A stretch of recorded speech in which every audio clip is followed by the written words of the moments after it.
right, everybody, let's get ready for another edition, the first full edition of the Southern Ontario Dirt Show with myself, Jonathan Howe, and my good pal, Travis Cunningham. Hi, Jonathan. How's it going? It's going. I am slowly but surely getting over this COVID. I caught the COVID last week, right as we were getting ready for the Spring Sizzler at Merrittville. Had to miss out, but luckily you were in attendance, and I got to check out the first race weekend here in the Niagara region in Southern Ontario. So Yep. we'll definitely get into some of that. We got to get into a throwback paint scheme that's coming to Darlington that applies to us folks here in Western New York and Southern Ontario. Yep. And how about Matt Williamson kicking butt? Money Matt does it again. This time a couple local shows.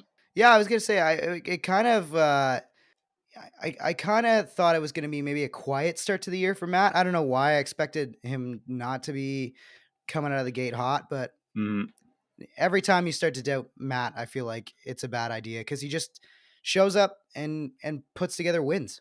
yeah, especially at those two tracks. Lernerville, he ran weekly there for quite a while. Track champ a couple of times, I think. So definitely a couple of tracks he knew well. And of course, Orange County, that's where he got the nickname Money Matt when he brought home the 100G race at the Centennial Classic, whatever it was, in 2019. Yeah, I remember that. I was like, that was my first year kind of really like getting into the sport as someone who has to talk about it. And it was my first year at Merrittville, and I was like, oh, that's kind of weird. Matt's Hmm. not here every week. He goes and runs other places. And I'm like, oh, well, I guess if you can win 100K, like you're going to go race other places. Yep, it was definitely. I wasn't following along that night. I think I was racing myself, but when I woke up the next day and saw they won it, I straight up couldn't believe it. And he hasn't stopped since. That's for sure. Yeah, he's had a very dominant few years here, and like I say, not stopping anytime soon. And somebody else who is not stopping anytime soon, Mr. Smallblock himself, Pete Bicknell, opens the season with a win in the 358 modifieds, the Core Pack 358 modifieds at Merrittville Speedway on Spring Sizzler night. How about that? I don't know if I felt bad. I felt like maybe I was the jinx all this time. He hasn't won since I started at Merrittville, so Hmm. now I miss a race, and it's like, oh, maybe I'm the jinx. It's funny you say that because I interviewed his last win at Merrittville. I believe it was 2018 or whenever he switched over. I remember it was the last night, or it was the night he said he sold it to Don, and it was almost like he had a weight lift off his shoulders. And that night he kicked their butts like over a half track. And Saturday he got her done again. Him and Ryan Susie had a real good battle. Limburg was leading at the beginning, and then about lap, I don't know, right before lap 10 or so, he had trouble and stopped up on the front stretch lame, and Pete inherited the lead there. And then it looked like he was checking out for a while, but Susie plugged through traffic, and then a few late cautions. He got a couple of cracks at him, but Mr. Smallblock just wanted it a little more, I think, on that particular night. Yeah, it was an impressive drive from Pete. I thought, in particular, Susie looked really strong over the long runs. I really thought, to me, watching back on GeForce TV, I was like, I was just waiting for maybe like a 8 to 10 lap stretch, and I was like, okay, I think Susie's got the car over the long run, but Pete just he had such impressive drive off in that 42. Like Mm-hmm. every time I thought, oh, he opened the door, like this is gonna be it. And every time off of, especially off of four and even off of two, he wasn't bad. Just that exit was perfect every time. And yeah, back in victory lane, and our good pal Stephen Petty as well was there and covering it, and he assured me that it's more to do with the fact that Steve was filling in for me than it was that I was Yep. missing it. So I'm optimistic. I want to see Mr. Smallblock back in victory lane. I want to get to call a Mr. Smallblock win. That would be a real special treat for me. And I think based on what we've seen so far, I think I got plenty of opportunity throughout the season to do that. Yeah, the car was definitely hooked up. Teddy Kerben had her on rails. Him and Susie were definitely class of the field. They were both kind of fast in the same spot. They were both kind of going in and like kind of doing the slide job line on each end and using the middle. And it's the first time I ever got to sit in the stands and really watch the left side Panhard bar modifieds now, how they've changed the rear suspension. And they really dig and dig and dig. And it's the first time I really noticed it. And that's how they could utilize that middle groove, which back in the torsion bar days, you almost couldn't even do it. Well, and, we were going back and forth a little earlier in the week, just texting, and I was talking about the sail panels because it seems to be what Mm-hmm. everybody wants to talk about is that strange looking modified panel on the side. But um, I think for a lot of people, it's kind of a new thing, or maybe if you don't follow the sport as intensely, maybe Travis, you can give us a little bit of background and explain it to me the way you did in text because Yep. You put it perfectly, I thought. Yeah, a lot of local fans definitely aren't big on the sail panels, but they're definitely nothing new in the modified world. Short Track Super Series has been running them for a long time, and before that, like the Outlaw Modified Tour back in the day when they used to run drag rubber and Dale Plank used to win all the time. They used to have alcohol motors and sail panels. Me personally, I don't mind the look of them, but I don't, and like I say, Lindbergh was leading early, and he had the normal combo with the regular windows and the built spec small block, and he looked to be the class of the field before his mess up. But then once he was out of the way, it was the two sail panels W16s of Susie and Bicknell taking the front spots. But just the sail panels, I noticed some cars there's you can put like a little wing on the roof. Some cars weren't utilizing that, but the sail panels themselves on the side, they generate side force a lot more, so you can like sail her into the corner a lot more, and she's going to stick a little bit more like a sprint car. Just generate a lot more side bite, and then Pete's car and Susie's car did have the lip on the roof, I think, and that generates just a little bit more downforce, just like a little bit higher spoiler up there on the roof. So it's definitely just trying to hook up the W16s a little bit better so they can be a little bit more competitive. And honestly, like I said, they looked pretty equal to me. Freddie ran the W16, Fast Freddie Carlton, and he did not run the sail panels, and he went 15th to third at one point before I believe he settled at fourth. And Chevalier finished third, and he's on the built motor option with the normal windows. So to me, there was all different. All the options are up front. Lindbergh looked like he was going to win at first before the trouble. So to me, it looks pretty equal at the moment. And that's what you want to see at the end of the day, right? Is you want it to be even across the board and feel like you really think anybody can win this. And that's at watching just from watching the replay on YouTube. That's kind of how I felt about it. So from the fan perspective and not being technical, I get like it's a different looking car, but whatever's going to generate the best competition and through one race, Mm-hmm. I spent, the majority of that feature wondering whether Pete was going to win, whether somebody else was coming up through the field. Like you said, Fast Freddie Carlton put on a heck of a run. Definitely the hard charger of the night. I felt like in the Yep. modifieds, and then we get into the sportsman, and James Friesen just put a hurting on him. JMF crushed that field and looked really really strong on sponsor night. And uh, just talk to me about what you saw on that ride in particular, and just how smooth the 72 looked. Yeah, just like normal. JMF's usually fast to start the season, and yeah, he just put a straight up old fashioned whipping on him. I think he had about half a track at the end of the race or so, and that was a no caution deal. And he got the lead early and was just able to pull away from the like all the hitters were there. Like Rouse was there, Cody, and I forget who finished second and all that, but Trevor Wright was up there as well in the top five. They were all running pretty hard, and they were running real hard for the second through fifth. But up front, JMF was just pulling away, super smooth and super hooked up in that 72 car. And then we got to get into the Southern Ontario Sprints making their return in 2022 and opening their season at Merrittville Speedway. And I missed out on practice on Wednesday as well as the actual racing on Saturday night. But you were kind of surprised at which Brown we ended up seeing in Victory Lane on Saturday night. Yeah, on the Wednesday practice, I think Jake Brown or Mitch Brown was fastest in all the hot lap sessions that night, except for maybe one of them. And then he was quickest in hot lap Saturday, looked real fast in his heat. Aaron Turkey looked lights out fast in the heat. I thought he was going to win possibly as well. And Jake just kind of looked like fast, but he started a little bit farther back in the heat, got into the redraw. But then for the feature, he drew the pole and ran 25 flawless laps. Ryan Turner got close to him, put the pressure on him, tried to get inside of him a little bit, and they put on a real good race, those two, at the end of the night. But Jake was able to hold him off and bring home his first win since 2019, I believe. Yeah, it was an impressive run. I thought the sprints put on a pretty good show too. I didn't know what to expect.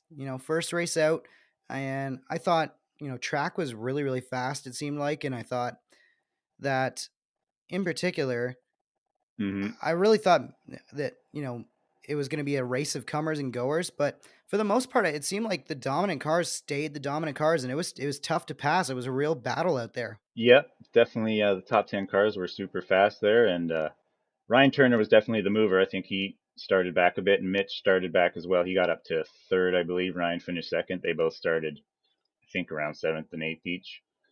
And they were running about the same line as the modifieds were. Like Jake was getting super fast. He'd go in slow and let it slide up and catch the brown stuff coming out, and then kind of chop 3 and 4.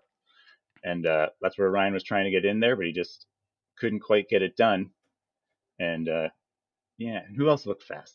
Also, the Australian Braden Cooley looked pretty good in his debut as well in that 20 Glenn Stires car, and the 0 Glenn Stires looked pretty good in the sprint car as well. I think he ended up third, and he definitely still has a little work to do in the modified though. Yeah, I thought Glenn looked good across the board. I mean, in sprints he looked good. He even in, I think he was in the modified too, and Mm-hmm. thought he was holding a pretty wheel until I think a little bit late in the race. Either he had a mechanical issue or if he, I can't remember if he had an issue or if he spun. But No, he got in the moat a little bit. He spun and pirouette in the moat.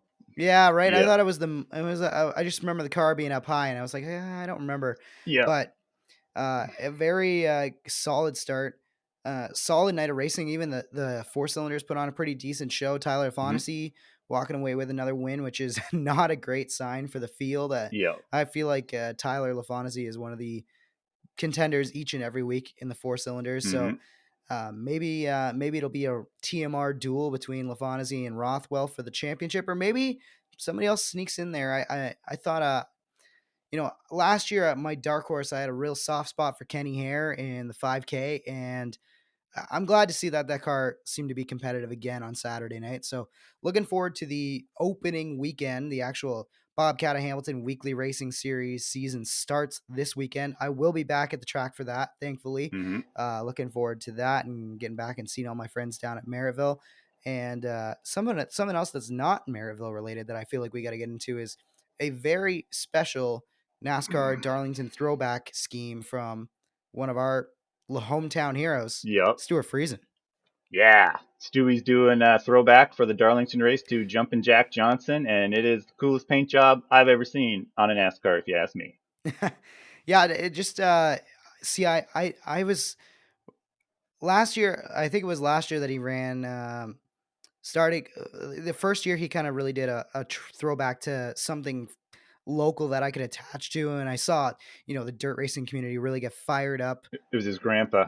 Yeah, on Facebook, Yeah.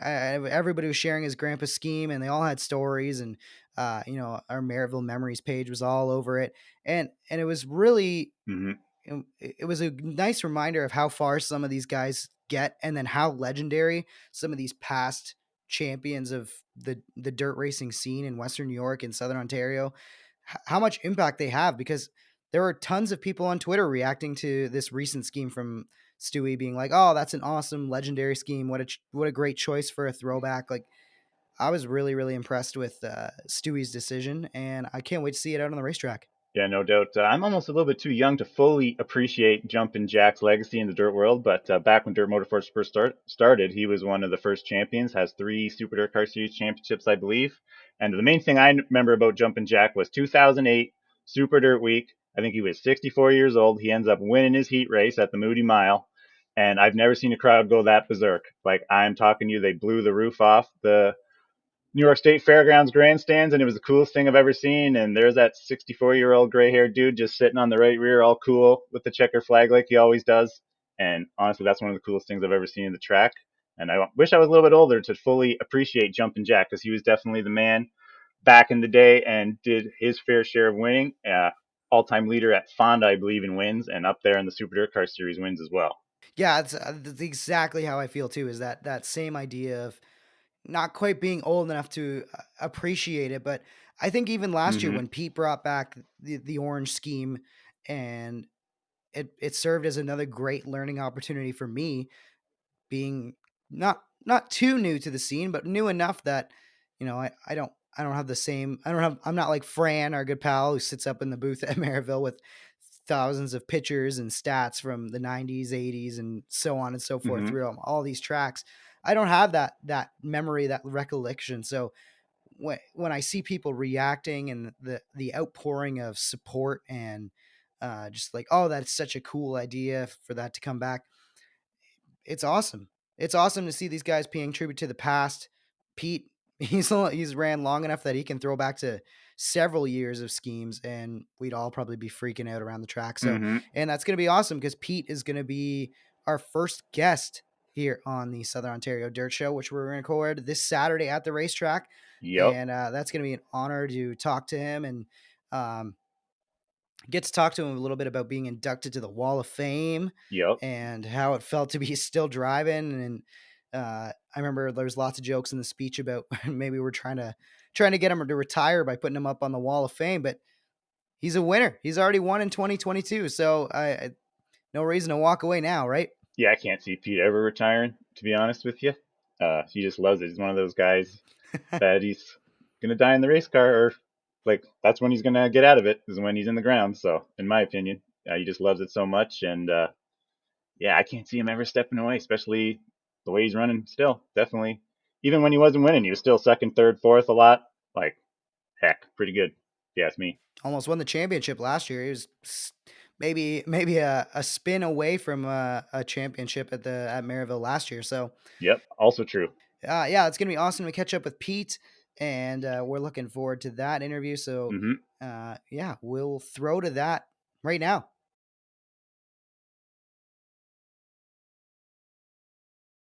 All right, it's Jonathan Howe here. I'm hanging out in feel like royalty being inside the trailer of Mr. Small Block Pete Bicknell himself. And I guess we got to start off with congratulations, starting off your 50th year in racing with a big win last week. Tell us about that drive and what it meant to start your 50th year in racing in Victory Lane. Well, that's really important. I think that's given me a good look forward to the whole season. It's been a couple dry years and not getting to Ranceville. The last time, I think in 2019, I won 5 races at Ranceville that year. So, and the past 2 years have been dry at Merrittville. So it felt really good getting it. The track was in good shape. We had that practice the Wednesday before, and the track was pretty rough and beat up. And that usually happens on the first practice night. So we were lucky we got the track in good shape for the Saturday night, and it was perfect. Car was good. The track was fast, tacky. The moisture came back up during the night, so that really helped out and made the track in good shape. So it was a great race. Ryan Susie and I were back and forth, and a couple times I think I had a little snooze there, and I'd see him beside me, and I figured, oh, better get going again here. I don't want to lose this on the last lap. So luckily we made a good hard charge there and got by him again. You talk about a dry year, or a few dry years, but last year was a fairly competitive year. You were second in the championship points, lost out by just 9 points. Does with everything you've accomplished in your career, does losing a championship by just as slim a margin as 9 points keep you that much more motivated to come back this year? Oh, yeah, definitely. But, I've had a lot of those years when it comes right down to it between Merrittville and Ranceville. Any of the championships I lost were usually just by a, minor amount. So, yeah, that kind of gave me some more drive. I got to try to get back to it. And, it was a heartbreaker, I guess, just, one night having some trouble took us out for that. So, I think all in all, we've had a good year last year. We had some seconds and thirds, and a couple races I almost won, but almost don't count in this game. So it's kind of one of those weird deals. So it's nice to get that first one under our belt and see how it goes from here on. And I wanted to ask, you're kind of a master of this racetrack in so many ways. And since I've started here, everything I've ever heard about this place from outsiders or people who are just visiting is just how tricky Merrittville Speedway in particular is. So I was wondering if you could just maybe quickly break down what exactly makes this place so tricky. Well, mostly the D shape, and it doesn't have a lot of banking, but it's got that little bit of banking. And we've been widening the track out ever since I got it back in 2002, I believe it was. We kept adding clay and getting it wider and wider. So it went from about 45 feet wide to now I think at one point it's 90 feet wide. So that kind of makes it a little tricky there. And it's so the D shape going into turn 3 and 4, nobody understands how far you can carry your speed into it. But then when you get to 4, it's such an abrupt corner. It's just crazy. You can't, too many people drive in deep and then they cross over coming out of 4 and end up getting in what we call the moat, or driving off the track or driving into the car beside you. So that's kind of what really makes it the trickiest part. And then getting into turn 1, it's never had a very good top. It's usually gone away. That's where we've been working on making it wider and making it a better top. So it has gotten better in the past few years, but still the competition is the best of the best around here. So almost anybody that races here can go anywhere and race well. If you're racing a good racer at Merrittville, I don't care where you go, you're going to race good there at anywhere else. It just the tightness of the corners and the way you have to accelerate the corners, and the track's usually really smooth but slippery. So that gives you a lot of finesse. You got to know throttle control, brake control, and that's where you get taught. And I was talking with Travis about this, and he had lots of stories. Travis obviously works in your shop. He knows you pretty well. And he had a few things he wanted me to ask you about this week. So one in particular was he wanted to talk about maybe one of your favorite memories of your Syracuse wins. If there's one in particular that stands out that you want to talk about that maybe everybody out there in our fandom really needs to be reminded of. Well, I think every Syracuse win's important, and so much of a good memory. I think the biggest one was the one time we did a green stop and pit stop, and I had to fall back a few spots, and there were some good cars. Steve Payne and a couple others got by me as I was coming out, and I had to catch those guys. I remember Pat Ward. I had to catch them back up and pass them again. So that was really a challenge, and it's kind of a scary part when you're doing that because Syracuse is somewhere that you can really get screwed up doing a green stop. But we figured we'd try it and see what happened. We thought we had enough lead, and then when they come out, by the time I got back out, they had already by me, and a hard place to pass. But I hunted them down fast and went by them fast. So that was really good. The other one I always got to remember is the big block, the last Labor Day race, I believe it was, that I won there. That was a great race. It was in the Gary Blue car, and I sort of took over from Gary on it, and that car was super fast. Dale from DSC and Joe Plazik helped build the engine, the combination, and that thing was a rocket ship. There was at one point they said I jumped to start and passed a couple cars, and so they come over the radio. They told me, if you slow down and wave by a couple cars, we'll let you keep it. If not, the next caution, we're going to put you back a couple spots. So right going down the front straightaway, I slowed right down, put my arm out the window, waved over a couple cars. One of them was Kenny Tremont, and I can't remember the other one, but it was another good fast car. Waved them by, let them go, and it was within a couple laps. I already just passed them like they were standing still. So that was a great car. Unfortunately, we wrecked it on that October race that year, but that was probably one of the biggest memories. And I wanted to take it kind of all the way back. In particular, Travis mentioned he wanted to tell you this, or wanted you to tell the story of building your first late model in shop class and the first race, which that came up last year when I was doing your Wall of Fame induction, and I love that story, and it'd be awesome if you could share a little bit of that again. Yeah, it was great. It was with Dan Rosardo and myself. We worked out of West Park Secondary High School, and we had auto class, and so the teacher was great with us. We were real close with him, and he allowed us to build the race car in shop time there. The crazy thing is, what he didn't realize, he couldn't figure out why we were in the shop so much. He didn't realize that we were skipping all the other classes and going to shop and working on our race car. So that was our project there, and it was great. And then Dan drove it at Ransomville. I drove it at, I believe it was Merrittville, and then we took turns at Humberstone, back and forth. So that was a great year. That was a good start for us. Everything was handmade those days. We actually took some old wheels, cut them in half, and welded them together. Used rebar to reinforce them. That's how we built wheels back then. And the seat was an old 45-gallon drum that we cut up in half, and that was our seat for it. So that was kind of where we got started there. I remember the one class I went back into history, and the teacher, when I walked in the class, had everybody stand up and clap because I was skipping class so much. They knew where I was, but they didn't care, so it was funny there. So that was kind of the first start of the late model. And that was one of your first standing ovations, maybe, too, eh? So one thing else that Travis wanted to talk about was the change from late models to modifieds in the Niagara area. Well, that was something I think the late model was a great, fun class and everything, but the modifieds, of course, were the higher class, and everybody wanted to get up to the modified when you could. But there was a time there that the late models felt that they were second class, and I think they were causing a little bit of trouble. And I remember one night at Humberstone, they tried to boycott. They wanted to get more out of them, I guess, whether it was financial or whatever. And I kind of warned everybody that it was going to be the wrong move to go, and I didn't stick with them. I wasn't in that. I thought it was the wrong move, and they all tried to stick together and not race that night. I can't remember whether we raced or not, but I know what pools end up kicking the late models out, and we end up starting the 320 class. So in a way, it was kind of a funny move because it got the late models out, but it helped move us into the 358s, because back then it was 320, and that's when we put our first car together. With Al Wagner helped us on that one, and we actually took an old engine, a 307, I believe it was, out of Nancy's, my wife's car.